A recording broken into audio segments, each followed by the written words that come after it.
How's it going, guys? It's your boy Kanji FPL and welcome back to the channel. On today's video, we're going to be breaking down my 5 bets for Game Week 3 of the Premier League season. But before we move on to Game Week 3, let's just review Game Week 2.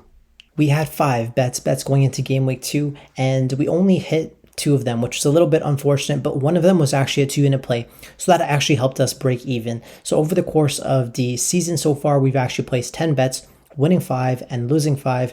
As I mentioned in my last video, I just think as time goes on, we will be able to have and find the best spots to be betting. And I just feel like over the first couple of weeks, we're kind of just learning the teams, learning the systems. There's new players, new managers, new hierarchies within teams. So I'm just glad that we're not really losing money at this stage, but I do feel like we're a little bit unlucky. Similar to Game Week 1, we placed another both teams to score bet, and similar to Game Week 1 as well, both teams actually put up over 1 XG in the game, but both teams didn't score, which is really unlucky. Crystal Palace were very underwhelming so far this season. They've actually put up 2.6 XG, only scoring 1 goal. So that's why we lost the first bet. The player prop for Eze was a lock. He actually has the most shots in the Premier League so far this season. So for him to get 2 shots and 1 on target, that was easy.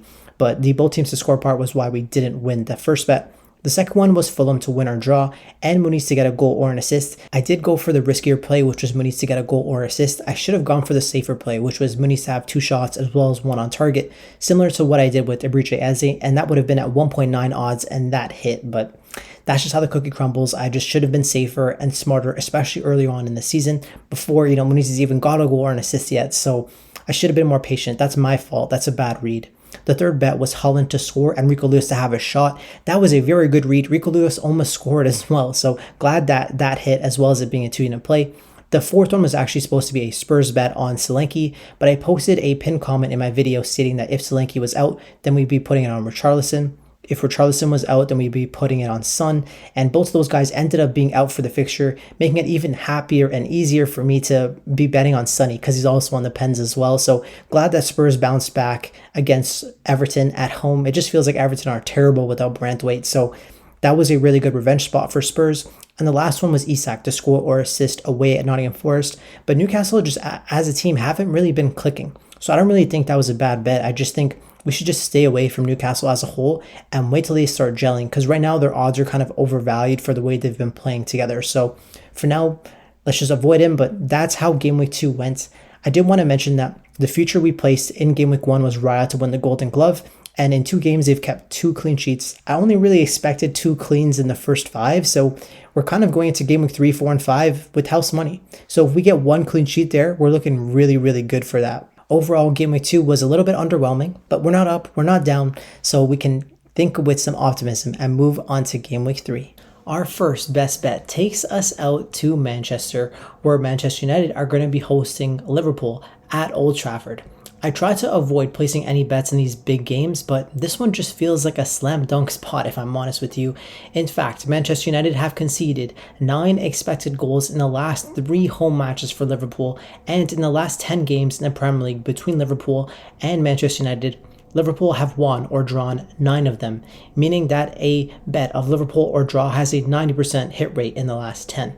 In addition, Mo Salah loves playing against Manchester United, where he has the most goals against Man U in Premier League history, picking up 14 goals and 4 assists in 15 matches against them, and he's picked up at least 1 goal or 1 assist in 7 of his last 10 games. Salah has also started off the season playing really well, picking up 2 goals and 1 assist in his first 2 matches, so it's like one of the best players in Premier League history, playing against one of his favorite opponents in Premier League history, so it's just hard to not bet this. In fact, I really wanted to make this a 2-unit play, but I have to mention that Jurgen Klopp is gone. We're now an Arne Slot team, and I'm not sure how confident to be going into the big games. I'm not sure how aggressive Liverpool teams will be in the big games as well, so there's a lot of question marks that are still surrounding these types of matches, and that's why I don't want to go too heavy. So a 1-unit play just feels safe because I'm going to be backing the best player and the better team even though it's away from home. So this is going to be my first best bet of Game Week 3.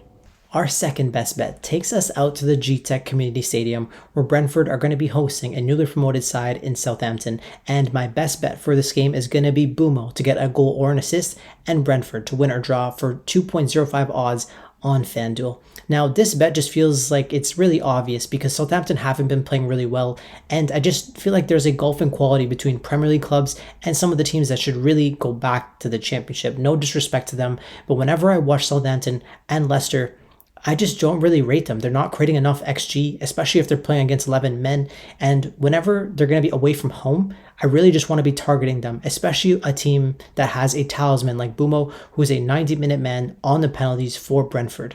Now, Bumo loves playing games in the Premier League. He started and played 70 plus minutes in 21 matches, picking up at least one return in 9 of them. If we exclude matches where he played against Liverpool, Arsenal, and Man City, he has got at least one return in 9 of 19 matches. Whenever Bumo plays against bottom half opponents last year, he picked up at least one return in 6 of 13 matches. In fact, whenever he played against newly promoted sides, he picked up at least one return in 3 of 4 matches. So this just feels like a really easy spot to be backing Bryan Mbeumo.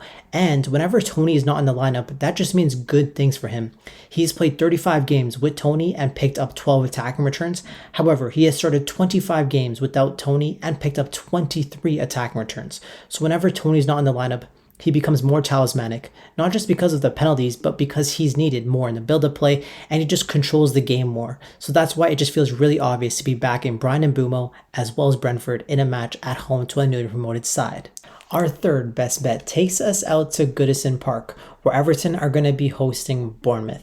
Now, Everton have been very poor so far this season, so maybe they could bounce back at home, but I'm not sure that's really on the cards, especially given that Jareth Branthwaite, their star defender, is actually out injured. What happens is that Everton usually try to play some sort of attacking football in the first 10 games of the season, and then they revert to their normal style of play where they just park the bus and get some set piece goals and win 1-0 in the later part of the season. But I just feel like at home, this could be a potential bounce back for Everton, but without Branthwaite, I just feel like they don't have a chance. In fact, they've put up less than 1 XG in both of their games, whereas their opponents, Bournemouth, have been a red-hot form, and that's why I want to be backing them to pick up a win or a draw, and Semenyo to have 2 shots in this game. Doesn't even need to be on target.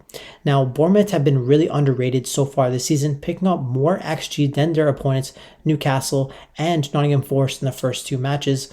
I was really surprised by Bournemouth. I didn't think they'd be playing this well. I thought there would be a massive drop-off from Bournemouth after losing Solanke, but there hasn't been. I just have to give mad respects to the coach Iriola, because what's happened is that the XG that Solanke has accumulated is being spread off until lots of the other players in the team, Kluivert, Tavernier, Semenyo, have all increased their XG per 90. In fact, that's why I want to be including Semenyo in the same game parlay, because he's actually increased his data. His XG has gone up from 0.25 XG per 90 to 0.6 XG per 90, and his shots have increased from 3 shots per 90 to 5 and 7 in the first 2 games, picking up 6 shots per 90. So I feel like banking on Semenyo to take 2 shots feels really easy, and I just want to be backing on Bournemouth because I just feel like Everton are out of form. They can't really do anything unless Branthwaite is going to be coming at home. I know there is some risk because Everton do win a lot of their matches at home, but I just think Bournemouth are really underrated, and that's why I want to be backing them. And I love this game so much that I'm going to be making it a 2-unit play. Our fourth best bet takes us out to Stamford Bridge, where Chelsea are going to be hosting the Eagles, Crystal Palace. And the bet that I'm going to be placing on this match is both teams to score and over 2.5 goals. I know saying both teams to score, it's kind of like a little scar there because both times we've placed that bet so far this season, it hasn't cashed, but I am really certain that it will. We just have to be patient and stay strong in our convictions. Now, whenever I've been watching Chelsea, I just feel like they've had this expensive style of play where they're really looking to score a lot of goals because they look to bring some midfielders into the attack, overload one side, switch the ball to the other side, and that way you have a man advantage, and that way you'll be able to score goals. And those types of systems are really strong, and that's why Maresca loves to play with this aggressive style of play so he can score a lot of goals. But what happens is that when your players are just getting accustomed to the new system, there will be turnovers in the midfield, and you're going to concede a lot of XG yourself. So I really want to be backing Chelsea games to have a lot of goals in them, especially early on, because they actually conceded 2.4 XG to Wolves, and Wolves were the 5th worst attack in the Premier League last season. So if you're conceding 2.4 XG to Wolves, I'm expecting at least 1.5 XG for Palace in this match. And because Cole Palmer just playing so well, he played well last year, he played well at the Euros, he just came off like a 3 assist performance. Madueke was unplayable last game. So I feel like you can always back Chelsea teams to score goals. And I feel like Crystal Palace's attack is very underrated, where they've put up 2.6 XG, but they only scored 1 goal. So if Crystal Palace go in there and don't score a goal, I would be completely shocked because they should have lots of chances on their counter attack. And that's why I want to be backing both teams to score and over 2.5 goals for 1.9 odds on Bet365. Our fifth and final best bet of the game week takes us out to the King Power Stadium, where Leicester are going to be hosting Aston Villa. Now, in this match, I'm going to be backing Ollie Watkins. Even though he hasn't got a goal or an assist yet, I'm going to be backing him to get a goal or an assist and Aston Villa to get a win or a draw.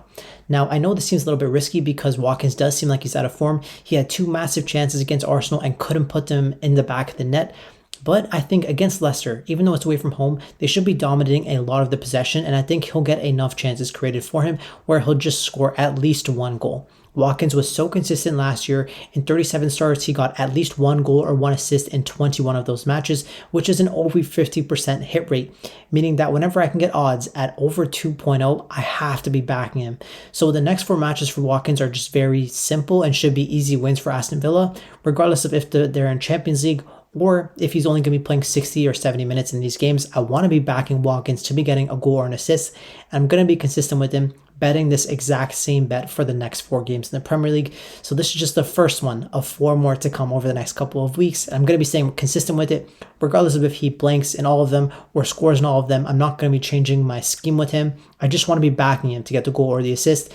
I just found that he's just really talismanic and he's just so important to Aston Villa. When he plays well, Villa play well, and I just feel like if he's out of form, this is the perfect type of match for Watkins to bounce back and show us the quality player that we know he is.